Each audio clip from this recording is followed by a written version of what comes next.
आणि योहानाचं शुभवर्तमान याचा 3रा अध्याय, याला ओपन करूया. योहान शुभवर्तमान सगळ्यांना विनंती, 3रा अध्याय आणि 16 वचन, ख्रिसमसच्या मन्नासाठी गोल्डन वर्स ऑफ द बायबल. योहान शुभवर्तमान 3रा अध्याय आणि 16 वचन, हे जे वचन आहे मन्नाचं वचन आहे. त्याचप्रमाणे लूका शुभवर्तमान याचा 1ला अध्याय 26 ते 35 वचन, हे जे शास्त्र भाग आपण निवडलेले आहेत हे ख्रिसमस शास्त्र भाग आहेत.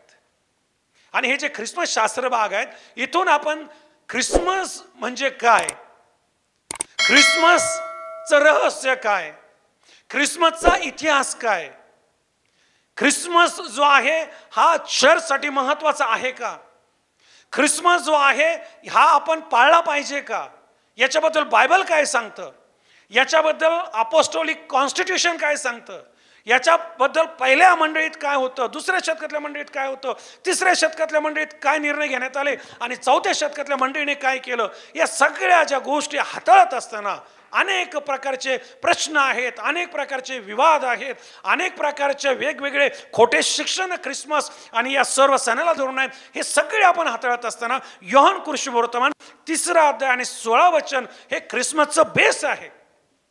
त्या ठिकाणी म्हटलं की देवाने जगावर एवढं प्रेम केलं की त्याने आपला एकुलता एक पुत्र दिला, आणि तो अशासाठी दिला की जो कोणी विश्वास ठेवतो त्याचा नाश होऊ नये, तर त्याला काय मिळावं, सार्वकालिक जीवन मिळावं. योहानाचं शुभवर्तमान आम्हाला पाहायला मिळतं की देवाचं प्रेम त्याने आपला एकुलता एक पुत्र या पृथ्वीवर पाठवून कशा प्रकारे प्रगट केलं, याबद्दल आम्हाला योहानाच्या शुभवर्तमानात पाहायला मिळत आहे. आणि योहान हे पत्र किंवा हे शुभवर्तमान आम्हाला पाहायला मिळतं फार विचारपूर्वक आणि फार सिस्टमॅटिकली लिहित आहे. सध्या मी आपल्याशी काय बोलत आहे, येशूच्या जन्माबद्दल. येशूचा जन्म सणातून, येशूचा जन्म जो आहे शुभवर्तमानातून, आणि येशूचा जन्म जो आहे तो संविधानातून. कोणतं संविधान, प्रेषिताचं संविधान. आता येशूच्या जन्मासाठी आणखीन एक शब्द आला आणि आपल्या सगळ्यांच्या तोंडात तो असतो. काय शब्द वापरतो सर्वजण, व्हेरी गुड, नाताळ. आता हा नाताळ जो शब्द आहे, नाताळ हा मराठी शब्द नाहीये, नाताळ हा लॅटिन शब्द आहे. आणि नातूय या शब्दापासून हा लॅटिन शब्द आलेला आहे, आणि या शब्दाचा अर्थ होतो जन्म किंवा जन्मदिवस. लक्षपूर्वक आहे का, आपल्याला बरंच वाटतं की नाताळ, नाताळ हा नाताळ लॅटिन शब्द आहे आणि तो एवढा आपल्या मुखात पडलेला आहे की कधी कधी आपल्याला नाताळ ख्रिसमस यातला फरक कळत नाही. नातूय हा जो शब्द आहे हा जन्मदिवस दाखवतो, आणि ख्रिसमस जो आहे तो अर्पण दाखवतो. देवाच्या नावाला धन्यवाद की आपल्या मुखामध्ये नाताळ पण आहे, आपल्या मुखामध्ये ख्रिस्त जयंती पण आहे, आपल्या मुखामध्ये ख्रिस्त जन्म पण आहे, आपल्या मुखामध्ये देवाचं प्रेम पण आहे, आणि आपल्या मुखामध्ये ख्रिसमस पण आहे. आणि हे सर्व जर एकत्र केलं तर एक गोष्ट मला आपल्याला उंच स्वराने सांगूशी वाटते की माझा प्रभू येशू या पृथ्वीवर आला, त्याने जन्म घेतला, याचं प्रमाण पहिल्या शतकापासून चालू आहे आणि तो येईपर्यंत चालू राहील. मग कोणी कुठलेही पाखंड येऊ द्या, कुठलंही शिक्षण येऊ द्या, कुठलीही थेरी येऊ द्या, शैतानाचं काम हे कधीच पुढे जाणार नाही. कारण प्रभू येशूच्या जन्माने, मरणाने, उठण्याने आणि परत येण्याने तो ठेचला गेलाय आणि त्याचा नाश झालेला आहे. आणि आमचा देव हा सुरुवात पण आहे आणि शेवट पण आहे, अल्फा पण आहे आणि ओमेगा पण आहे. आमेन. बर, आता येशूच्या जन्माकडे ज्यावेळेस आम्ही येतो, येशूच्या जन्मामध्ये प्रामुख्याने आम्हाला काय पाहायला मिळतं की गॅब्रिएल नावाचा देवदूत हा एका कुमारिकेला जाऊन भेटला, आणि या कुमारिकेला तो सांगतो की मरिया, तुझ्यावर देवाची कृपा झाली, आणि ती कृपा अशी की तुला गर्भ राहील आणि तुझ्या पोटी पुत्र जन्माला येईल, आणि हा जो पुत्र असेल, लक्षपूर्वक आहे का, हा दाविदाच्या गादीवर बसल, हा जो पुत्र असेल हा याकोबाच्या घरावर राज्य करेल. लक्षपूर्वक आहे का, एक एक शब्द हे जे मी तुम्हाला सांगत आहे हे बारकाईने ऐका, जेवढं घेता येईल तेवढं घ्या, कारण हे जेवढं तुमच्याकडे येत आहे हा देव तुमच्याकडे पाठवत आहे. ख्रिसमस सीझन मध्ये 2 गोष्टी मरियाच्या त्या भेटीमध्ये आणि त्या अभिवादनामध्ये आम्हाला पाहायला मिळतात. पहिली गोष्ट, गॅब्रिएल तिला भेटतो, देवदूत गॅब्रिएल, आणि म्हणतो की तुला पुत्र होणार आहे, आणि हा जो पुत्र होईल हा दाविदाच्या गादीवर बसेल. कोणाच्या गादीवर? कमॉन, आपल्या शेजारी सांगा, दाविदाची गादी. हा, आता मी तुम्हाला दाविदाची गादीकडे पण नेणार आहे. येशू ख्रिस्तापासून दावीद किती हजार वर्ष, का बरं तिथं दावीद शब्द आला? आपल्याला पुढे जायचं का चर्च आणि टीव्हीवर पाहणार आहे? बरं, जाऊया आपण पुढे. सो आम्हाला पाहायला मिळतं दाविदाच्या गादीवर तो बसेल, आणि फक्त दाविदापाशीच देवदूत थांबला नाही, देवदूताने अजून एका फार मोठ्या व्यक्तीचं नाव घेतलं, आणि तो होता याकोब, आणि त्याने म्हटलं याकोबाच्या घराण्यावर तो राज्य करेल. आता दावीद आम्हाला पाहायला मिळतं की या स्टोरीमध्ये दाविदाचा उल्लेख आहे, याकोबाचा उल्लेख आहे, ज्याच्याकडे आपण थोडंसं नंतर पाहूया. मरिया तिथं आहे, देवदूत तिथं आहे. देवदूताचं नाव काय? बरं, चर्च हा जो देवदूत तिथं आहे गॅब्रिएल, अनेक लोकांच्या अशा प्रकारचं शिक्षण आहे की या देवदूताचा आणि बायबलचा काय संबंध, या देवदूताचा आणि जुन्या कराराचा काय संबंध. आणि म्हणून या स्टोरीमध्ये जो देवदूत आहे हा कनेक्टेड नाहीये. दानिएलचं पुस्तक, चला मी तुम्हाला बायबल उघडायला लावत आहे. दानिएलचं पुस्तक 8 अध्याय 15 वचन. दानिएलचं पुस्तक 8 अध्याय 15 वचन. लुकाचं शुभवर्तमान 1 अध्याय 19 वचन. या 2 ठिकाणी आम्हाला गॅब्रिएल देवदूताचं नाव पाहायला मिळतं. देवाला धन्यवाद असो. लोक काही म्हणो, कारण त्यांना ज्ञान नाहीये, त्यांना तो नॉलेज नाहीये, त्यांच्याकडे ते शिक्षण नाहीये. हाच गॅब्रिएल जुन्या काळात आम्हाला पाहायला मिळतो. ज्यावेळेस दानिएल 21 दिवसाची उपवास करत होता, ज्यावेळेस दानिएलला येडक्याचा आणि बोकड्याचा दृष्टांत झाला आणि दानिएल तो दृष्टांत कळना, गॅब्रिएल तिथं गेला आणि गॅब्रिएल त्याला तिथं जाऊन सांगत आहे की हे दानिएलला घाबरू नको, हा दृष्टांत समजून घे. आणि हाच गॅब्रिएल दुसऱ्यांदा त्याला भेटतो आणि त्याला सांगतो की तुझ्या ज्या प्रार्थना आहेत, तुझे जे उपवास आहे, ज्या दिवशी तू निर्णय घेतला त्याच दिवशी मान्य झालेले आहेत. जो दूत मरियेला भेटला तोच दानिएलला भेटला. आता दानिएलमध्ये आणि मरियेमध्ये शेकडो वर्षाचा गॅप आहे. वाचा दानिएलचं पुस्तक 8 अध्याय 15 वचन. लवकर चर्च. मग असे झाले की मी दानिएलाने हा दृष्टांत पाहिला. मी दानिएलने हा दृष्टांत पाहिला तेव्हा याचा अर्थ काय, याचा अर्थ काय हे समजण्याचा मी यत्न करू मी लागलो. प्रयत्न करायला लागलो. तो पहा मनुष्य रूप धारण करून अशा एकास मी मज समोर उभं पाहिला. आता फॅन चालू करा. उभे राहिलेले पाहिले. उलई नदीच्या 2 तीरामधून मी मनुष्यवाणी ऐकली. काय ऐकली? बोला. ती अशी गॅब्रिएला. काय नाव आहे चर्च? गॅब्रिएला. टीव्हीवर पाहणार आहे. मी आपल्या समोर येशू जन्मोत्सव ठेवत आहे आणि माझा जो विषय आहे the history of Christmas and mystery of Christmas. History म्हणजे त्याचा इतिहास आणि तो बिब्लिकल पद्धतीतून घेत असताना मी आपल्या समोर मार्क, लूक, योहान, मत्ती हे शुभवर्तमानं ठेवलेले आहेत. आणि हे ठेवत असताना अपोस्टोलिक जे पत्र आहेत, मग पेत्राचं पुस्तक असू द्या, पावलाचे पुस्तक असू द्या, योहानाचे पुस्तक असू द्या, या पुस्तकामध्ये पण आम्हाला या पुस्तकांचा बेस येशूचा जन्म पाहायला मिळतो. सो हे सगळा बेस आपल्या समोर घेत असताना आपण ख्रिसमसचा इतिहास, ख्रिसमसबद्दल असलेले प्रश्न, ख्रिसमसवर असलेले वादविवाद, ख्रिसमसला धरून असलेलं खोटं शिक्षण, या सगळ्या गोष्टींना पाहत आहोत आणि बिब्लिकल पद्धतीने पाहत आहोत.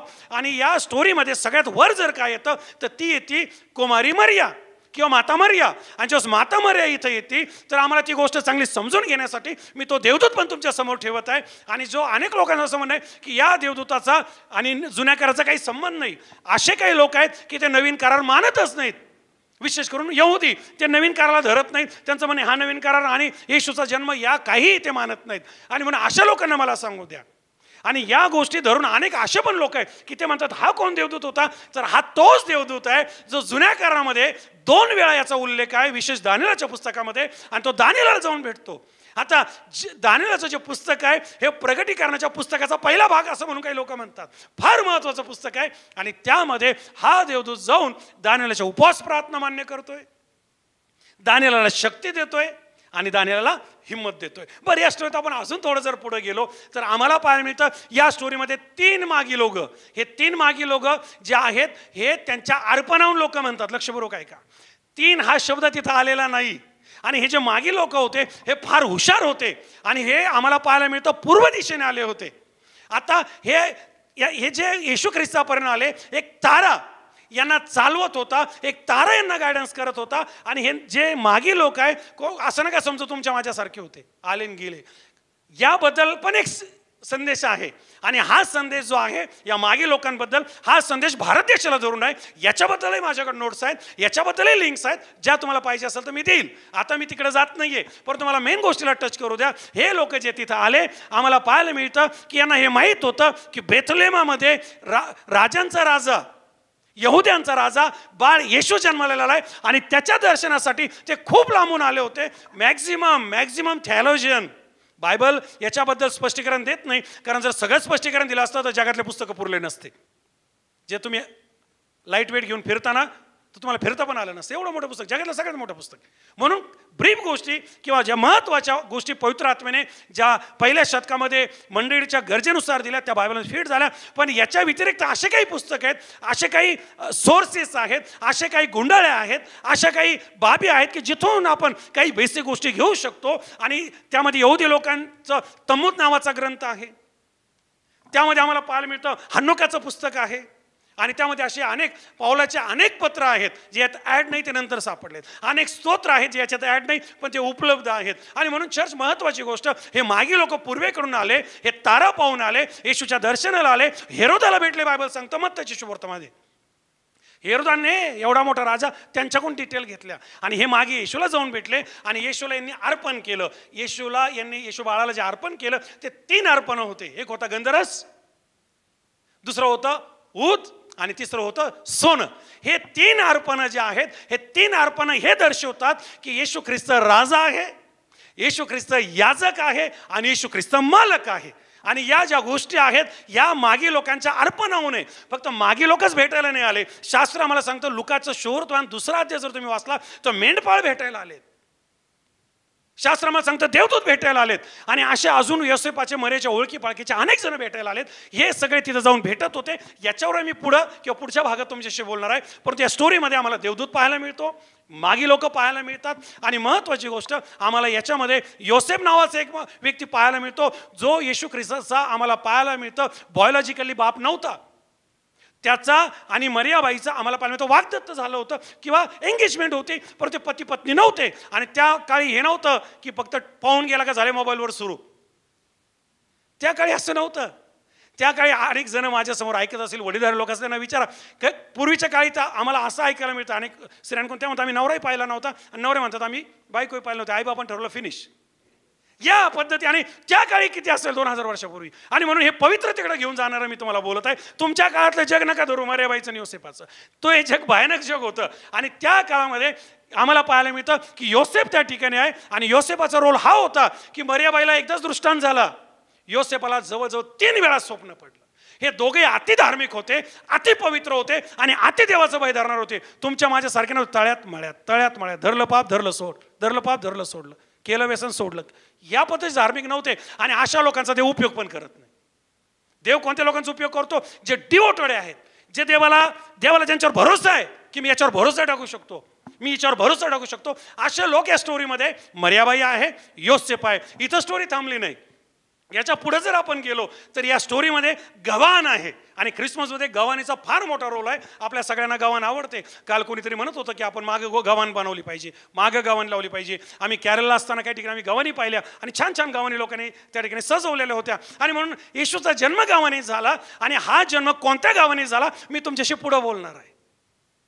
ही गव्हाण गायीची होती का अजून कशाची होती? आपण गातो गायीच्या गोठ्यात, ही समजून घेऊ. खरंच गायीच्या गोठ्यात जन्मला का अजून कुठल्या गोठ्यात जन्मला? गायचं म्हणून गायचं का गातो? तो गातो. एनिवे तिकडे मला जायचं नाही. पण ही जी गव्हाण आहे ही स्टोरीमध्ये पाहायला मिळते. आणि ही जी गव्हाण आहे ही गव्हाण बेथलेहमामध्ये आम्हाला पाहायला मिळते. मी तुम्हाला सुरुवातीला सांगितलं की मरियाला देवदूत म्हणाला की तो कोणाच्या खुर्चीवर बसेल? दाविदाच्या खुर्चीवर बसेल. आणि तो कोणाच्या घरावर राज्य करेल? याकोबाच्या घरावर राज्य करेल. आता बेथलेहम या शब्दाकडे जेव्हा आम्ही येतो किंवा बेथलेहम या वाक्याकडे जेव्हा आम्ही येतो, या वाक्याबद्दल एक खास मेसेज आहे. आणि जर देवाने कृपा दिली तर पुढच्या रविवारी मी बेथलेहमाबद्दल तुमच्याशी बोलणार आहे. पुढच्या रविवारी फक्त बेथलेहम आपण पाहूया. आणि म्हणून हे जे मी काही आपल्याला मांडत आहे या गोष्टींना बारकाईने घ्या. आता या स्टोरीमध्ये बेथलेहम आम्हाला पाहायला मिळते. याच स्टोरीमध्ये मी ह्या ज्या स्टोऱ्या तुम्हाला सांगत आहे मी ह्या बायबलमधून सांगत आहे. मरियाबाई बायबलमधून, गॅब्रिएल देवदूत बायबलमधून, मागी लोक बायबलमधून, स्टार बायबलमधून, चरणी म्हणजे काय? गव्हाण बायबलमधून, ठिकाण बायबलमधून. आमेन. हे सगळे ठिकाणं हे तुमच्या बायबलमध्ये. आणि जर नाही तुम्हाला सापडत तर मी परत सांगतो, आजचे जे मन्नाचे वचन आहे लूका शुभवर्तमान 1 अध्याय 26 पासून पुढे हे वाचा. लुकाचा 2रा अध्याय वाचा, मत्ताईचा 1 अध्याय वाचा आणि मत्ताईचा 2रा अध्याय वाचा. हे 2 शुभवर्तमानात तुम्हाला मदत करतील हे जे मी बोलत आहे समजून घेण्यासाठी. तिथं अजूनही स्टोरी आहे. तिथं तुम्हाला हेरोद पाहायला मिळेल, त्या ठिकाणी हेरोदाने केलेली कत्तल पाहायला मिळेल. आणि ही कत्तल अशासाठी केली की या मागे लोकांनी हेरोदाला पत्ताच सांगितला नाही. ते आले एका दिशेने, गेले एका दिशेने, कारण ते खास ठरलेले होते. आणि याच्यावरही एक संदेश आहे, तो मी तुम्हाला पुढच्या टप्प्यात देईल किंवा येणाऱ्या दिवसात आपण त्याच्यावर मागे लोकांबद्दल मी तुमच्याशी बोलेल, गव्हाणीबद्दल डिटेल बोलेल, ताऱ्याबद्दल डिटेल बोलेल, झाडाबद्दल, स्टारबद्दल आणि ट्रीबद्दल डिटेल बोलेल, सांता क्लॉजबद्दल देखील डिटेल बोलेल. आणि मला देवाच्या लोकांसाठी हे शिक्षण द्यायचं आहे आणि मला देवाच्या लोकांना याच्याद्वारे मदत करायची. मला माहिती आहे सैतानावर हल्ले होत आहेत, सैतानासाठी ही घातक गोष्ट आहे, पण देवाच्या राज्यासाठी महत्त्वाची गोष्ट आहे. आणि ज्या गोष्टी ज्या सैतान्य गोष्टी या संदेशापासून आम्हाला दूर ठेवत असेल, येशूच्या नावात त्या दूर हो. आणि एक एक शब्द, एक एक वाक्य तुमच्या अंतःकरणात जाऊ, तुमच्या हृदयात जाऊ, जेणेकरून तुम्हाला सणातून येशू ख्रिस्त कळेल, जेणेकरून तुम्हाला देवदूतातून येशू ख्रिस्त कळेल, जे करून तुम्हाला गव्हाणीतून येशू ख्रिस्त कळेल, आणि जे करून तुम्हाला नाताळातून, ख्रिसमसमधून, ईस्टरमधून आणि पुनरुत्थानामधून, गुड फ्रायडेमधून येशू कळेल. कारण माझा येशू मला कळला पाहिजे. कारण बायबल सांगतं तो आला पण जगाने त्याला ओळखलं नाही, तो आला पण जे त्याचे होते त्यांनी त्याला स्वीकारला नाही. आणि म्हणून आम्हाला पाहायला मिळतं ख्रिसमस आमच्यासाठी फार आणि फार महत्त्वाचा आहे. या स्टोरीमध्ये अजूनही बरेचसे रोल आहेत, परंतु महत्त्वाचा रोल जो आहे तो कुमारी मरियाचा किंवा आई मरिया हिचा आहे. आणि म्हणून या मरियाबद्दल थोडंसं मी तुम्हाला मागं घेऊन जातो. आता जसं आम्ही मरियाकडे येतो तर चर्च आम्हाला ही जी मरिया आहे, ही मरिया, या मरियाला जी भविष्यवाणी झाली की पहा तुला मुलगा होईल, त्याचं नाव इमानुएल राहील किंवा त्याचं नाव येशू ठेव, ही भविष्यवाणी 700 वर्ष अगोदर येशू संदेश त्याने केली होती. येशूचं पुस्तक 7 अध्याय आणि 14 वचनामध्ये गोष्ट आम्हाला बारकाईने पाहायला मिळते. आणि त्या ठिकाणी येशू म्हणाला होता की कुमारी गर्भवती होईल. जेव्हा येशाने भविष्यवाणी केली त्याच्यासमोर मरिया नव्हती, त्याच्यासमोर कुमारी होती. आणि म्हणून बायबल सांगतं की गॅब्रिएल देवदूत कुमारीकडे गेला. आणि म्हणून आम्हाला पाहायला मिळतं की जेव्हा स्टोरीमध्ये आम्ही कुमारीकडे येतो, महत्त्वाची गोष्ट तुम्ही समजून घ्या, या स्टोरीमधून कुमारिका कोण आहे तर आम्ही येशूच्या पुस्तकात आल्यानंतर आम्हाला पाहायला मिळतं अशी व्यक्ती जी स्वतःला शुद्ध ठेवत आहे, पवित्र ठेवत आहे, आत्मिकरित्या आणि जगिकरित्या. अनेक लोक आत्मिकरित्या स्वतःला व्यवस्थित ठेवतात पण जगिकरित्या ते व्यवस्थित ठेवत नाहीत. परंतु ही जी व्यक्ती आहे हिने आत्मिकरित्या पण स्वतःला व्यवस्थित ठेवलंय, परफेक्ट, आणि जगिकरित्या सुद्धा. म्हणून देवाने हिची निवड केली होती. आणि ही भविष्यवाणी होती की प्रभू तुम्हाला स्वतः चिन्ह देत आहे. देवाला कोणी चिन्ह मागितलं नव्हतं. तिथं राजा आहाज आहे, यशा आहाजाला म्हणतो चिन्ह माग, काय मागायचं माग, देव तुला देईल. परंतु तो म्हणतो देवाला कसं चिन्ह मागू, परीक्षा कशी पाहू. आणि म्हणून यशा म्हणतो देव तुम्हाला स्वतः चिन्ह देत आहे. आणि चिन्ह काय, पहा कुमारी गर्भवती होईल. आणि ही भविष्यवाणी आम्हाला नाताळ सीझनमध्ये मत्ताईच्या शुभवर्तमानामध्ये पूर्ण झाली पाहायला मिळते, जवळजवळ 700 वर्षानंतर. आता ही जी भविष्यवाणी कुमारिकेची आहे, हीच भविष्यवाणी आम्हाला येशूच्या अगोदर हजारो वर्ष उत्पत्तीच्या पुस्तकात पाहायला मिळते. उत्पत्तीचं पुस्तक याचा 3रा अध्याय जर तुम्ही वाचला आणि त्याचं 15 वचन हे प्रामुख्याने वचन आहे. आणि या ठिकाणी स्त्रीच्या संततीबद्दल उल्लेख आहे. आता उत्पत्ती 3 जर तुम्ही वाचलं तर तुमच्या लक्षात येईल की देवाने हवा आणि आदाम यांना तयार केलं, त्यांना त्या बागेत ठेवलं.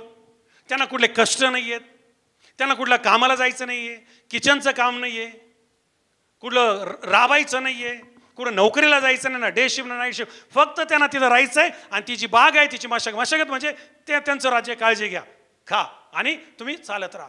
अशा स्थितीमध्ये एक दिवस शास्त्र सांगतं की त्या ठिकाणी सैतान सापाच्या रूपात आला. आणि देवाने आज्ञा दिली होती की वाटेल त्या झाडाचं फळ खा, मधल्या झाडाचं फळ खाऊ नका. परंतु शास्त्र आम्हाला सांगतं की यांनी, विशेष करून स्त्री ही भुलावल्या गेली, तिने सापाचं ऐकलं आणि फळ खाल्लं. हे फळ खाल्ल्यामुळं काय झालं, ते जीवनापासून दूर गेले आणि मरणाने त्यांच्या जीवनात एंट्री केली. उत्पत्ती 3 आणि वचन 9 मध्ये आम्ही वाचतो, देव तिथं आला, शिळोप्याचा वारा सुटला, देवाने आवाज दिला, आदामा तू कुठे. वाचा उत्पत्ती 3:9. तेव्हा परमेश्वर देवाने आदामास हाक मारून म्हटले, तू कुठे आहेस. तो म्हणाला, मी बागेत, तुझा आवाज ऐकला तेव्हा मी नग्न आहे. लक्षपूर्वक ऐका, देवाने हाक मारलेत, हे लपलेत.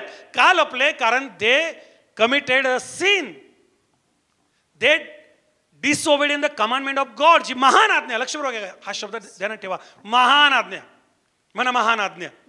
काय महान आज्ञा होती आमच्या आद्य मानवाला आणि स्त्रीला, की मधल्या झाडाचं फळ खायचं नाही, ही महान आज्ञा होती. आणि त्यांनी ती तोडली. आणि म्हणून त्या ठिकाणी आम्ही पाहतो की देवाने या तिघांनाही शिक्षा दिली. पहिली शिक्षा आम्हाला जी आहे ती सापाला दिलेली पाहायला मिळते उत्पत्ती 3 आणि वचन 14 मध्ये. आणि त्या ठिकाणी जी शिक्षा होती, जो दंड होता, तो हा होता, देव सापाला म्हणाल तू पोटाने चालशील. पोटाने चालशील याचा अर्थ काय, याचा अर्थ असा, अनेक बायबलचा अभ्यास करणारे म्हणतात की त्याच्या अगोदर सापाला पाय होते. आणि म्हणून त्या ठिकाणी हा शाप आला, हा दंड आला की तुला आता पोटाने चालावं लागेल, पाय गायब झाले. त्याच्यानं आम्ही पाहतो की तू माती खाशील. साप माती खातो, लक्षात ठेवा. मॅक्झिमम सापाला माती, कारण तो मातीतच आहे आणि त्याला माती खावं लागते. इतकंच नाही, अजून एक त्याच्यावर हे आलं की तुझं वैर मी तयार करतो. लई तुझं जमलं होतं ना हवेचं, तुझं एकदम चांगलं नातं, फ्रेंड, ऐकलं तू त्याचं, आता तुमचं वैर, शत्रुत्व. आणि म्हणून हा दंड आला. आणि इतकंच नाही, अजून एक दंड आला की हे सापा, ज्या बाईला तू भरळ घातली आणि या आमच्या दैवी नातेसंबंधामध्ये तू जे काही केलेलं याची शिक्षा ही की हीच बाई म्हणजे स्त्री, याच स्त्रीची संतती तुझं डोकं ठेचल. लक्ष बरोबर, काय सापावर काय दंड आले, काय दंड आले? तू माती खाशील, पोटाने चालशील आणि तुझं वैर होईल आणि तुझं डोकं ठेचलं जाईल. हे वचन 14 आणि 15 मध्ये वाचा. आणि तू व स्त्री, तुझी संतती व तिची संतती यामध्ये मी परस्पर वैर तयार करेल. त्याच्यानंतर आम्ही पाहतो की दुसरा दंड किंवा दुसरी शिक्षा देवाने, पहिली शिक्षा कोणाला केली? सापाला. दुसरी शिक्षा त्याने स्त्रीला केलेली आहे. आता स्त्रीला काय शिक्षा आली ती पण महत्वाची आहे, कारण आम्ही कुमारी मरेबाईबद्दल पाहतो. आणि कुमारी मरेबाईबद्दल पाहताना आम्ही यशाच्या पुस्तकात आलोय 700 वर्ष अगोदर, आणि यशाच्या पुस्तकातून आपण उत्पत्तीच्या पुस्तकात आलोय हजारो वर्ष अगोदर. आणि इथून हे पाहत असताना लक्षात ठेवा की स्त्रीला जो दंड दिला तो हा पहिला दंड होता, तुझ्या वेदना वाढतील, तुझं दुःख जे आहे ते बहुगुणित होईल. बहिणींनो, ज्या वेदनेतून आज आपण जात असतो, विशेष करून आमच्या बहिणी ज्या ज्या पीडा आहेत ह्या त्याच्या अगोदर नव्हत्या. ज्या ज्या पीडा कधी कधी आपले उत्तर येतात बहिणींचे. आता जे अनुभवी लोक आहेत, जे मॅरिड लोक आहेत, त्यांना हे कळत असेल, जसं जसं वय पुढे जातं, लग्नाचं वय म्हणा किंवा इतर वय म्हणा, आणि जसे लेकरं असतात, तर आपल्याला एक वाक्य ऐकायला मिळतं की स्त्री जन्म काय हे तुम्हाला नाही कळणार, कारण तुम्ही पुरुष आहात. या बहिणींच्या मुखातून वाक्य येतात. आणि ॲब्सोल्युटली राईट, कारण स्त्रीला त्या लेवलच्या वेदना आहेत. आणि सगळ्यात मोठी वेदना जर स्त्रीला काय असेल तर लेकराला जन्म घालणं आहे. हाडातलं हाड बायबल सांगतं. आणि त्या ठिकाणी अनेक मरण यातना आहेत, अनेक प्रकारचे दुःख आहे. आणि या सगळ्या गोष्टी आम्हाला उत्पत्तीच्या पुस्तकात पाहायला मिळत आहे की तू लेकराला जन्माला घालशील आणि तुझ्या काय वाढतील? वेदना वाढतील. नंबर 2, तुला क्लेश होतील. तुम्ही पहा, जास्तीत जास्त वेळा रडण्याच्या बाबतीत जर सर्वे केला तर स्त्रिया पुढे असतात, कारण त्या रडतात, कारण ते जेन्युनली त्यांच्यावर आलं होतं आणि त्यांचे क्लेश त्या ठिकाणी वाढलेले. अनेक क्लेश आहेत बहिणींचे, अनेक क्लेश आहे. आणि त्यासाठी आपण फक्त ते जाणू शकतो पण समजू नाही शकत, कारण त्यातून त्या जात असतात. आणि ही गोष्ट आम्हाला उत्पत्तीच्या पुस्तकात पाहायला मिळते. दुसरी गोष्ट, तुझ्यावर स्वामित्व चालेल. आज आम्हाला अनेक वेगवेगळ्या गोष्टी की स्त्री पुरुष काय वेगळे नाही आहेत, पुरुष म्हणजे कमी नाही, स्त्री म्हणजे छोटं नाही, वेगवेगळ्या थेरी आहेत. मी तिकडे जाणार नाही. पण महत्त्वाची गोष्ट देवाच्या वचनातून मला घेऊ द्या आणि बायबलमधून मला घेऊ द्या की देवाने घर जे आहे, घराचा पुढारी जो आहे तो पुरुष ठेवलेला आहे. पुरुष हा मस्तक आहे आणि स्त्री जी आहे त्याची फासळी आहे किंवा त्याची आम्हाला पाहिजे अर्धांगिनी आहे. पण अनेक घरामध्ये नवरा कोण बायको कोण कळत नाही आणि मला तिकडे जायचं पण नाही. जी सिस्टम आजूबाजू चालली मी त्याला धरून बोलत आहे. परंतु महत्त्वाची गोष्ट या ठिकाणी मी पाहतो की आज अनेक जे घर आहेत त्या ठिकाणी नवऱ्याचा हायली सन्मान आहे, नवऱ्याला त्या ठिकाणी आदर आहे. स्त्री स्वामी म्हणून, नवरा म्हणून, पुढारी म्हणून त्याचा सन्मान करते, कारण ती बायबलने आणि विशेष देवाने लावून दिलेली प्रत आहे. आणि जे लोक हे करतात त्यांना देव खूप आशीर्वाद देव, कारण ते बिब्लिकल आहे. ठीक आहे. म्हणून स्त्रीला सांगितलं तुझ्यावर स्वामित्व राहील. धनी, अनेक स्त्रिया पुरुष धनी म्हणायच्या, आठवत असेल तुम्हाला. धनी हा शब्द नवऱ्यासाठी असायचा. अब्रामाबद्दल जेव्हा जेव्हा शब्द आले धनीच शब्द आलेत. आणि आता एक 50, 60, 70 वर्षामागं तुम्ही जुन्या लोकांना भेटते धनीच म्हणायचे. म्हणजे काय हे शब्द आले? कारण बायबल सांगतं तो स्वामित्व चालेल. या होत्या स्त्रीवर आलेल्या सर्व पीडा. आणि आता आदामाबद्दल, आदामाला शाप नाही दिला, लक्षपूर्वक ऐका, पण आदामामुळं जमिनीला शाप दिला. आणि काय शाप आला माहिती का? तुझ्यामुळं भूमीला शाप. लक्षात घ्या, या भूमीतून काटे कधीच उगवले नव्हते, या भूमीतून कुसळ कधीच उगवले नव्हते त्याच्या अगोदर. फक्त त्याच्या अगोदर त्या ठिकाणी जीवन होतं, जीवनाचा वृक्ष होता, एदन बाग होती आणि आशीर्वाद होते. पण हा शाप आला काटे. आणि हेच काटे आम्हाला ख्रिसमसमध्ये किंवा हेच काटे आम्हाला येशू जीवनामध्ये वधस्तंभावर पाहायला मिळतात. बरोबर आहे का चर्च? बरं, तिकडे आता जाणार नाही. याच्यासाठी पण माझा एक मेसेज आहे. येशूच्या शरीरातून 7 ठिकाणावर रक्त बाहेर आलं. कुठून कुठून बाहेर आलं याचे पण नोट्स, याची पण लिंक आपल्याला जरूर टाकू. परंतु महत्त्वाची गोष्ट, हे जे काटे आहेत हा होता शाप. दुसरा जो शाप आहे, आयुष्यभर कष्ट करशील. काय कष्ट? राबशील, निडाळाचा घाम गाळशील. काय दंड आला? तू कष्ट करशील, तुला काटे आणि कुसळ मिळतील. आणि इतकंच नाही, निडाळाच्या घामाने तू काय खाशील? भाकर. आयतं भेटत होतं ना तुला, नाही आवडलं, आता कष्ट कर, आता राब. सगळं फुकट फुकट होतं, तू बळी पडलास, आता थोडी जाण. आणि म्हणून त्याच्यावर काय दंड आला?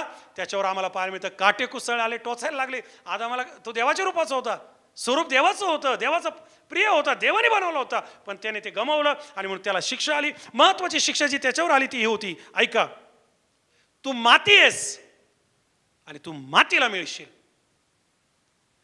ख्रिसमसच्या स्टोरीमध्ये हे कॅरेक्टर मी आपल्या समोर का आणत आहे, उत्पत्तीचं महत्वाचं कॅरेक्टर आहे. ख्रिसमस स्टोरी जर समजून घ्यायची तर आम्हाला कुमारी मरेबाईकडे जायचं आहे. कुमारी मरेबाईकडे जायचं आहे तर आम्हाला या कुमारी मरेबाईची का निवड झाली आणि कुमारिकेची का निवड झाली ही भविष्यवाणी यशाच्या पुस्तकात पाहायला मिळते 700 वर्ष अगोदर. आणि यशाच्या भविष्यवाणीला जेव्हा आम्ही जोडतो, ही यशाची भविष्यवाणी उत्पत्तीच्या 3ऱ्या अध्यायातल्या भविष्यवाणीशी जोडते आणि त्या ठिकाणी आम्हाला हवा पाहायला मिळते. आता महत्वाचा जो सगळ्यात महत्वाचा भाग या ठिकाणी 15 वचन तुम्ही जर वाचलं तर त्या ठिकाणी देव म्हणाला तिची संतती आणि तुझी संतती. प्लीज वाचा. आणि तू व स्त्री तुझी संतती तुझी व तिची संतती संतती आणि तिची संतती. तिची म्हणजे कोणाची? चर्च. स्त्रीची संतती आणि तुझी म्हणजे कोणाची? सापाची संतती. लक्षपूर्वक ऐका, यांच्यामध्ये मी परस्पर मी वैर शत्रुत्व वैर लावून दे. स्थापिन. हा, पुढे. ती तुझे डोके फोडी ती तुझं काय फोडल? व तू तिची. लक्षपूर्वक ऐका, तिची संतती तुझं काय फोडल? डोकं फोडल. कोणाचं डोकं? सापाचं. कधी साप धरला का आज डोकंकडेच जातात. हा, आणि ही भविष्यवाणी आम्ही पाहतो. आणि तिची संतती डोकं फोडलं आणि तुझी संतती त्याची व ती टाच फोडशील. टाच फोडल. ही भविष्यवाणी का मी तुमच्यासाठी घेऊन येत आहे? स्त्रीचं बीज. स्त्रीचं जे बीज आहे हे फार महत्वाचं आहे ख्रिसमसमध्ये. आणि येशू ख्रिस्त जो आहे हा पुरुषाचं बीज नव्हता, हा स्त्रीचं बीज होता. आमेन. पुरुषाचं बीज म्हणजे ज्याला बायोलॉजिकल फादर आहे, परंतु स्त्रीचं बीज म्हणजे ज्याला बायोलॉजिकल फादर नाहीये, ज्याला फक्त आणि फक्त स्वर्गीय वरदस्त आहे, स्वर्गीय बाप आहे. आणि कुमारी मरियाला देवदूत म्हणाला पवित्र आत्मा तुझ्यावर येईल, परात्पराचं सामर्थ्य तुझ्यावर पाखर घालेल आणि तुला दिवस जातील. आणि ही जी तारीख आहे ज्या दिवशी मरियाबाई गर्भवती झाली, पुढच्या एपिसोडमध्ये येत्या रविवारी मी तुम्हाला सांगणार आहे. आणि तिथून मग डिसेंबर 25 कडे. आमेन. कमोन आमेन. जे आपण प्रेझेंट पाहतात, मी आपल्याला उत्तेजन देतो. ही स्टोरी समजून घ्या. ख्रिसमसचं रहस्य, ख्रिसमसचा इतिहास, the mystery of Christmas and the history of Christmas ही ज्यावेळेस कळते आम्ही देवाला धन्यवाद द्यायला लागतो. आम्हाला बायबल बारकाईने कळतं. आणि आज इतकं बारकाईने कळत आहे की मी तुम्हाला सगळ्यांना पाहत आहे, टीव्हीवर ऐकणार आहे, पण तुम्ही फार सिरियसली सगळं ऐकत आहात. आणि हे का तुमच्यापर्यंत येत आहे? कारण देवाचा आत्मा हे आम्हाला शिकवत आहे ख्रिसमस सीझनमध्ये. आणि ही जी स्त्रीची संतती आहे याला सीड ऑफ वुमन म्हटलं. आता लक्षपूर्वक ऐका, 10 मिनिटं घेऊ अजून. ठीक आहे. स्त्रीची जी संतती आहे, स्त्रीचं जे बीज आहे याच्यावर पण फार वादविवाद आहेत. आणि अनेकांचं म्हणणं ही जी भविष्यवाणी आहे ही हवेला धरूनच होती. लक्षपूर्वक ऐका. अनेकांचं म्हणणं आहे की येशू देवाचा पुत्र कसा असणार? देवाला तर बायको नाही. लक्षपूर्वक ऐका, मी फार ऐकताय. इकडचे येशू, इकडचे ठीक आहे. देवाला बायको नाही. त्याच्यानंतर अनेकांचं म्हणणं आहे की येशू देवाचा पुत्रच नाही, कारण जर देवाला बायको लेकरू कुठून आलं? या ठिकाणी आम्ही पाहतो आमचा देव एवढा महान आहे, एवढा शक्तिशाली आहे, त्याला हिब्रूमध्ये यल शदाय. आणि महत्वाची गोष्ट आम्हाला पाहायला मिळतं त्याला the all mighty God, the sovereign God असे शब्द आलेत. हे सगळे शब्द हे दाखवतात की देवाला काहीच अशक्य नाहीये. देव जो आहे, आदम त्याने कुठून तयार केला? सगळे बोला. कुठून तयार केला? जो देव आदमाला मातीतून तयार करू शकतो, जो देव काही नसताना सगळं जग अस्तित्वात आणू शकतो, तो देव काहीही करू शकतो. त्या देवाला काहीच अशक्य नाही. आमेन. पुढे मी याच्याकडे तुम्हाला पुढच्या आठवडे बोलणार आहे की योहान बाप्तिस्मा करणारा येशूबद्दल काय साक्ष देत आहे आणि तो येशूबद्दल काय बोलतोय. आणि येशूबद्दल बोलत असताना तो यहुदी जे शास्त्री पुरुष त्यांना सांगतो की देव किती महान आहे आणि देव दगडापासून पण लेकरं उत्पन्न करू शकतो. आता हा झाला हवेबद्दलचा विषय, परंतु खास येशू ख्रिस्ताबद्दल जर बोलायचं आहे आणि राहिला देवाबद्दल, तर हे जे बायको, नवरा, बहीण, भाऊ, काय काय नाते हे मानवाने निर्माण केलेलं राहते. देव जो आहे ना, देवाचं एकच नातं आहे आणि ते नातं सार्वभौम आहे. आमेन. सार्वभौम म्हणजे तो काल आज युगानुयुग सारखाच आहे. आणि विशेष या देवबापाने लक्षात घ्या, देवाला पुत्राला पवित्र आत्म्याला वेगळं करू नका. हे पण सैतानाचा हल्ला आहे आणि हे पण खोटं शिक्षण आहे. देव वेगळा, पुत्र वेगळा, पवित्र आत्मा वेगळा, हे त्रैक्यत्व आहे. 3 God head in one nature किंवा इन वन गॉड. लक्षपूर्वक ऐका, 3 God head in one God और इन वन नेचर. म्हणजे जुन्या काळात आम्हाला देवाचं काम पाहायला मिळतं. येशू ख्रिस्त पण तिथं आहे, पण डायरेक्ट भूमिकेत नाहीये. शद्रक मेशक अबेदनेगोला किती लोक दिसले? चौथा एक दिसला तिथं आम्हाला पाहायला मिळतं. इस्रायल लोक ज्यावेळेस जात होते मिस्रातून कनानात, ते खडकातून पाणी पिले. पौल म्हणतो तो येशूच होता. येशूचे अनेक रोल आहेत, अनेक रोल आहेत, पण ते डायरेक्ट नव्हते. तर पवित्र आत्म्याचे पण रोल आहे. संदेशावर पवित्र आत्म्याचे पण डायरेक्ट नव्हते. म्हणून देवाचा रोल आम्हाला खास जुन्या काळात पाहायला मिळतो. नवीन काळात आम्हाला येशूचा रोल पाहायला मिळतो. आणि आजच्या काळात येशू स्वर्गात गेल्यापासून तो परत येईपर्यंत किंवा मंडळीचा रॅप्चर होईपर्यंत पवित्र आत्म्याचा रोल आम्हाला पाहायला मिळतो. एकच देव वेगवेगळ्या क्षेत्रामध्ये वेगवेगळ्या काळामध्ये काम करणारा. म्हणून त्यानुसार देव जो बाप, देव जो पुत्र आणि देव जो पवित्र आत्मा. बोलो येशू मसीह की, बोलो येशू मसीह की. आणि म्हणून आम्हाला मानवाला बायकोच कळल, आम्हाला मानवाला नवराच कळल, आम्हाला मानवाला पैसाच वाटेल, आम्हाला मानवाला घरच दिसल, आम्हाला मानवाला जगच दिसल. कारण डोळे उघडलेत ना फळ खाल्ल्यावर, पापाचे, मरणाचे, काट्याचे, कुसळाचे, दंडाचे, मातीत जाण्याचे. हे सगळं सैतानापासून आहे आणि याला बळी पडायचं नाहीये. कारण आमचा देव पवित्र आहे आणि जे पवित्र असतात ते या जगिक नात्यागोत्यात गुंतणार नाही. आलं लक्षामध्ये मी काय बोलतो? समजून घेताय? आज सगळं काही एकदम सिस्टमॅटिक आहे. ज्याला जेवढं घेता येईल तो तेवढं घेऊ, जो भुकेला आहे तो भरपूर घेऊ, जो ताणेला आहे तो भरपूर घेऊ, आणि ज्याला काही कळत नाही तो प्रार्थना करू. ख्रिसमस म्हणजे काय? ते येशू ख्रिस्ताचं अर्पण. हे अर्पण 4 शुभवर्तमानामध्ये पाहायला मिळतं. 2 शुभवर्तमान स्पेसिफिक आहे. येशू ख्रिस्ताची स्टोरी आहे, देवदूत आहे, मागी लोक आहे, मेंढपाळ आहे, गव्हाण आहे, योसेफ आहे, मरिया आहे, तारा आहे, हेरोद आहे, आणि अजून दावीद आहे, दाविदाची खुर्ची आहे, याकोब आहे, याकोबाचा वंशज आहे. खूप भविष्यवाणी या स्टोरीमध्ये आहे. जर मी हे शिकू लागलो, शेवटचा काळ तर 6-8 महिने शिकवला, याच्याबद्दल मी येशू येईपर्यंत शिकवल. पण महत्त्वाच्या गोष्टींना मी टच करत असताना स्त्रीची जी संतती आहे ही समजून घ्यावं म्हणून मी तुम्हाला या गोष्टीला टच करत होतो. आणि म्हणजे जे पाखंड आहे, चर्च याच्या नादी लागू नका. देवाला काय बायको आहे का? देवाला काय पुत्र आहे का? देवाला काय मग उद्या म्हणताल बहीण आहे का? नंतर म्हणताल आजी आहे का? मग देवाचा देव कोण? मग देवाची निर्मिती, हे सगळे काहीतरी विचार आहे. आणि माती कुंभाराला विचारू शकत नाही तू कोण. संदेशाच्या पुस्तकात म्हटलं, जो माती कुंभाराला अशी विचारते शापित आहे. ते काम आमचं नाहीये. तो देवबाप आहे, तो देवपुत्र आहे, तो देव पवित्र आत्मा आहे. जर देवाने म्हटलं मी बाप आहे तर तो बाप आहे, म्हणा देव माझा बाप आहे. जर येशूने म्हटलं की मी पुत्र आहे तर म्हणा येशू माझा देव आहे. आणि जर पवित्र आत्म्याने म्हटलं की मी मदतनीस आहे तर म्हणा पवित्र आत्मा माझा देव आहे. बोला चर्च आमेन. या स्वर्गाच्या देवाला जर इच्छा असेल सो इच्छेने एक टाळ्याचं अर्पण देऊया.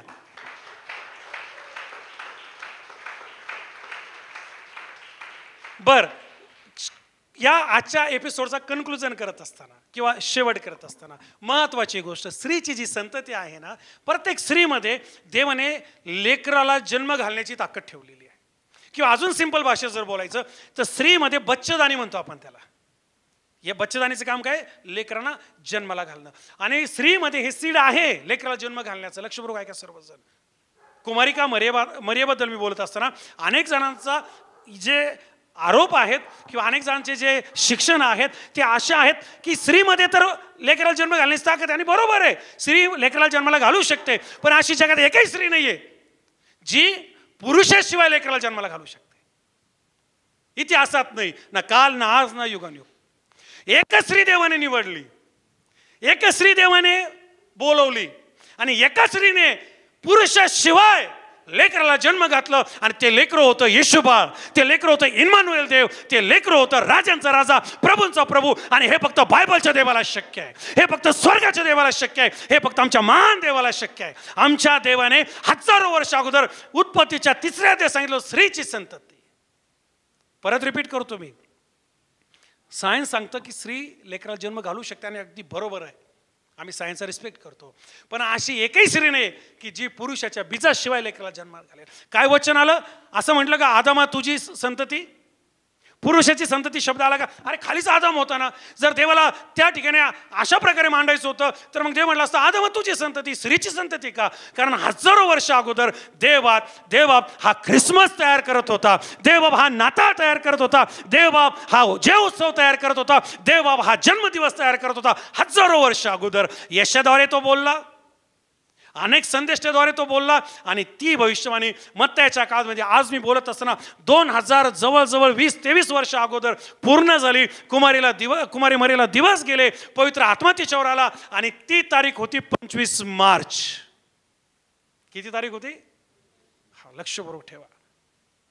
25 मार्च या दिवशी हा जो हिब्रू लोकांचा महत्वाचा महिना आहे, ज्याला ते निसान म्हणतात, या महिन्यामध्ये कुमारिकेला देवदूताचं दर्शन झालं. याची हिस्ट्री अवेलेबल आहे, याच्या तारखे अवेलेबल आहे, याच्या डिटेल अवेलेबल आहेत. मरियाला दिवस गेले तो दिवस आणि त्याचे डेट्स अवेलेबल आहे. आता जन्म कधी झाला याच्याबद्दल आपण नेक्स्ट एपिसोडमध्ये जाणार आहोत. 25 डिसेंबरला आपण उचलणार आहोत. रोमन जो सण आहे, अनेक लोकांचं म्हणणं आहे की रोमन सण होता आणि मग हे नाता त्यात गेलं आणि रोमन सण आपण सगळे पाळतो. डिटेलमध्ये जाऊ पुढच्या रविवारी. अनेक लोकांचं म्हणणं आहे की आशेरा मूर्ती जी आम्हाला एचकेलच्या पुस्तकात पाहायला मिळते तिचा पण 25 डिसेंबरला सण होता आणि तो पाळतो आपण. जाऊया आपण डिटेलमध्ये, तसंच होतं का, डिसेंबरमध्येच होतं का. अनेकांचं म्हणणं आहे की हा सूर्यदेवाचा किंवा सूर्याच्या नावाने जो सूर्यदेवता नावाने रोमन लोक पूजा करायचे त्याचा सण होता आणि हा तो दिवस आहे. पाहूया खरंच असं आहे का रोमन लोकांनी काही गडबड केली आणि ते ख्रिसमसमध्ये घुसले. पुढच्या रविवारी कमॉन चर्च. अजून थोडं डिटेल बेथलेहमाकडे जाणार आहोत, चरणीकडे जाणार आहोत. ही चरणी कुठं होती? बेथलेहमात नेमकं कोणती चरणी होती? चरणी म्हणजे गव्हाण. ही गायची होती, म्हशीची होती, घोड्यांची होती, का बकऱ्यांची होती, का मेंढरांची होती? पुढच्या रविवारी. पुढचा रविवार माझ्याकडे आहे, मी देवाला धन्यवाद देतो. पुढच्या रविवारी आपण याला हात घालूया आणि अजून थोडं डिटेल आपण ख्रिसमसबद्दल समजून घेण्याचा प्रयत्न करूया. आज आपण ख्रिसमसचा इतिहास आणि ख्रिसमसची गोष्ट, मत्तयाचे शुभवर्तमान पहिला आणि दुसरा अध्याय आणि लुकाचं शुभवर्तमान पहिला आणि दुसरा अध्याय इथून घेतलेले आहे. या ख्रिसमस सीझनमध्ये आपण ख्रिसमस साजरा करत असताना हा संदेश आपल्याला मदत करेल की आपण बिब्लिकल ख्रिसमस साजरा करावा. हा संदेश आपल्याला मदत करेल की आपल्याला ख्रिसमस जो आहे त्याचा रूट कळावा. हा ख्रिसमस आपल्याला मदत करेल की याबद्दल काय भविष्यवाण्या होत्या, याबद्दल काय इतिहास होता आणि याबद्दल बायबल काय सांगतं, हा संदेश आपल्याला मदत करणार आहे. मी आपल्याला सांगितलं की येशू ख्रिस्ताचा जो जन्म आहे त्याच्या अनेक महत्त्वाचे पुरावे. आईचा पुरावा दिला का मी? येशूच्या आईचं नाव काय? अरे येशूच्या आईचं नाव काय? टीव्हीवरचे. Very good. कुठं सांगितलंय? बायबलमध्ये. कुठे सांगितलंय? लुकाच्या सुवर्तमामध्ये. कुठे सांगितलंय? पहिल्या अध्यायामध्ये. कुठे सांगितलं? 26व्या वचनामध्ये. काय नाव आहे येशूच्या आईचं? येशूच्या वडिलाचं वडील कोणता? बायोलॉजिकल नाही. लक्षपूर्वक ऐका.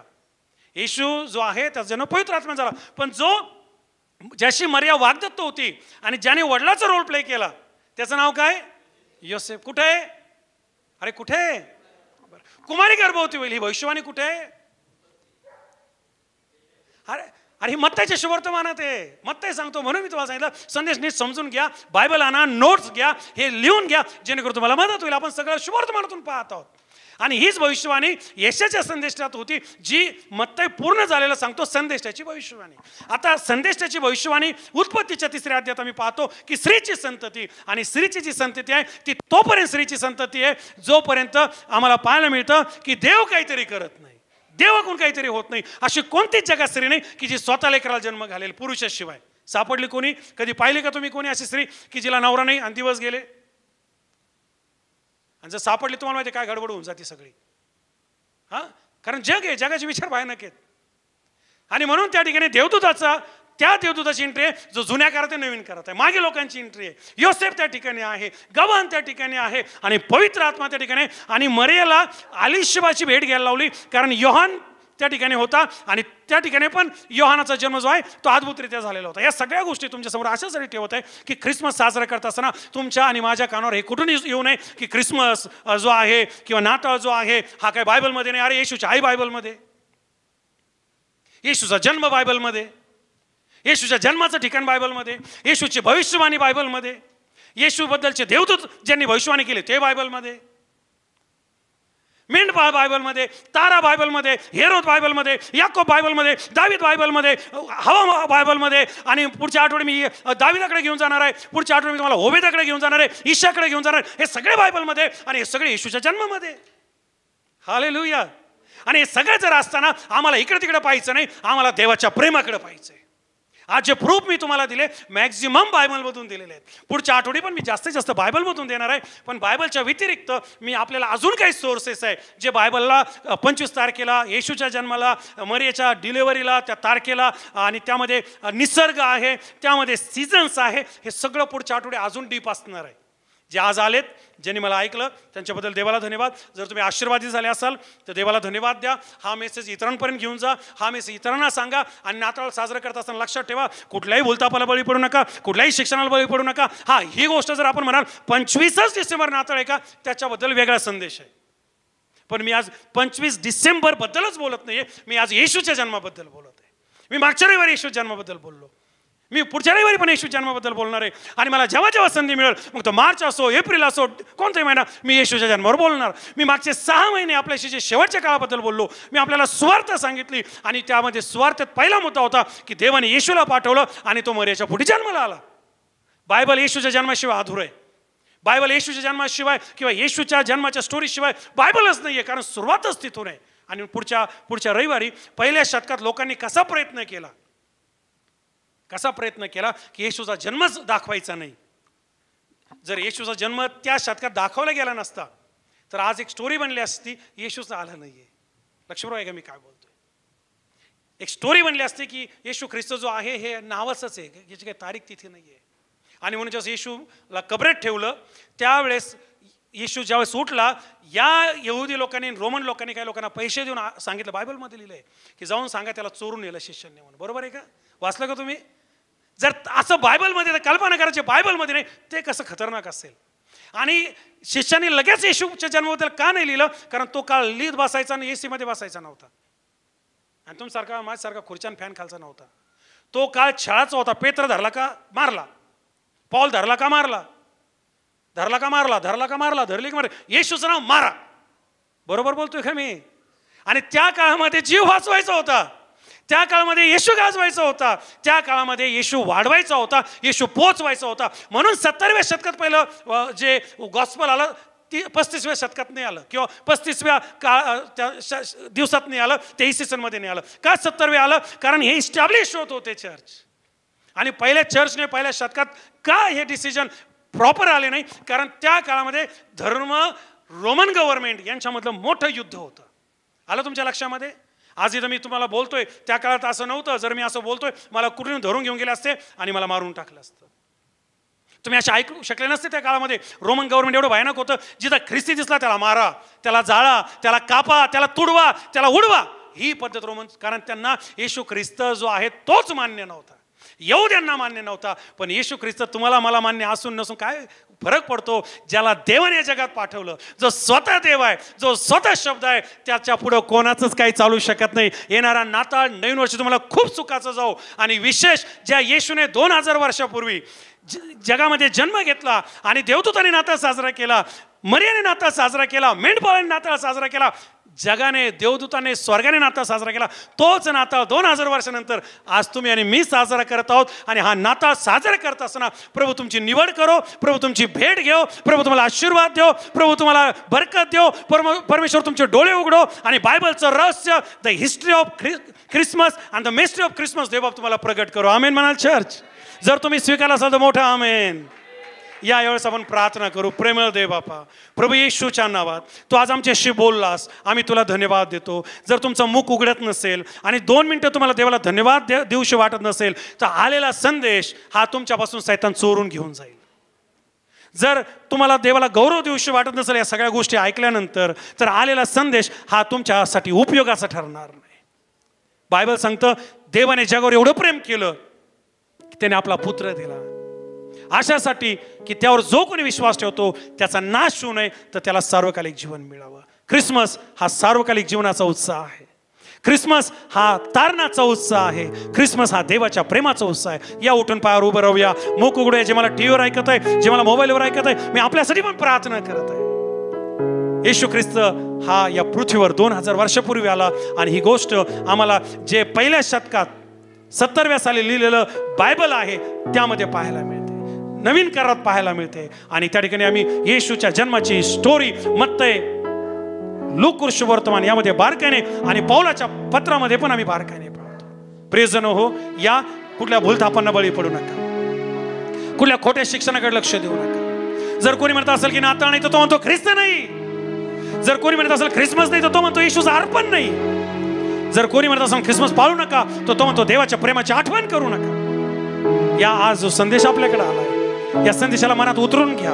ख्रिसमस म्हणजे कलर नव्हे, ख्रिसमस म्हणजे रांगरंगोटी नव्हे, ख्रिसमस म्हणजे डेकोरेशन नव्हे, ख्रिसमस म्हणजे पिकनिक नव्हे, ख्रिसमस म्हणजे जग नव्हे. ख्रिसमस म्हणजे देवाच्या पायाजवळ येणं, त्याच्याजवळ नम्र होणं आणि त्याचे आभार मानणं की त्याने माझ्या दैन्य अवस्थेमध्ये माझी आठवण केली, त्याने माझी भेट घेतली. या मुख उघडूया. अनेक जण शांत आहे. काही वेळ आज जे तुमच्यापर्यंत आलंय, तुम्ही धन्य आहात हे ऐकू शकले. तुम्ही धन्य आहात अशा टीव्ही चॅनलच्या माध्यमातून तुम्ही हे ऐकत आहात. तुम्ही धन्य आहात की अशा चर्च मध्ये बसून तुम्ही हे ऐकत आहात. अनेक लोकांपर्यंत हे जात नाहीये. देवा माझी प्रार्थना आहे हा संदेश अनेक लोकांपर्यंत जाऊ. ज्या लोकांनी आज इथं माझ्या समोर ऐकलाय हा संदेश हे लोक अनेक लोकांपर्यंत घेऊन जाऊ दे. जे लोक टीव्हीवर पाहत आहे प्रभू आम्ही त्यांच्यासाठी प्रार्थना करतो. जीएस इंडिया टीव्हीसाठी आम्ही प्रार्थना करतो, मोबाईल ॲपसाठी आम्ही प्रार्थना करतो. जाऊ दे हा संदेश लोकांपर्यंत. आणि ख्रिसमस खराखुरा साजरा करण्यासाठी जो देवदूताने साजरा केला, जो मेंढपाळाने साजरा केला, जो निसर्गाने साजरा केला, जो माता मरियमने साजरा केला, हो जो योसेफाने साजरा केला, जो मागी लोकांनी साजरा केला, जो सर्व जगाने साजरा केला, येणाऱ्या दिवसामध्ये तुझे लोक तो ख्रिसमस साजरा करू. गहन आणि गुज गोष्टी प्रगट कर देवा. आज तुझ्या सेवकाला चालवलंस, आज तुझ्या सेवकावर तू आमच्याशी बोललास, आज तू आम्हाला भविष्यवाण्याचं रहस्य प्रकट केलं, आज तू आम्हाला स्त्रीची संतती, स्त्रीबद्दल येशया संदेशाची भविष्यवाणी आणि मत्तयाच्या शुभवर्तमानात मरियाबद्दल झालेला भविष्यवाणी याचं उलगडा केला, याचं ज्ञान दिलं. आम्ही तुला धन्यवाद आणि धन्यवाद देतो. या धन्यवाद द्या. अनेक जण शांत आहे. ख्रिसमस म्हणजे धन्यवाद देणं, ख्रिसमस म्हणजे आभार मानणं, ख्रिसमस म्हणजे येशूला माझ्या जीवनात घेणं. प्रार्थना करा, प्रभू त्या गावानीत नाही माझ्या जीवनात जन्माला ये. पास्टर दीपक थोरात या नावाने आपलं जे यूट्यूब चॅनल आहे, मी आपल्याला विनंती करतो की अशा प्रकारचा देवाचा संदेश आपल्याला मिळण्यासाठी आमचं चॅनल आपण सबस्क्राईब करावं.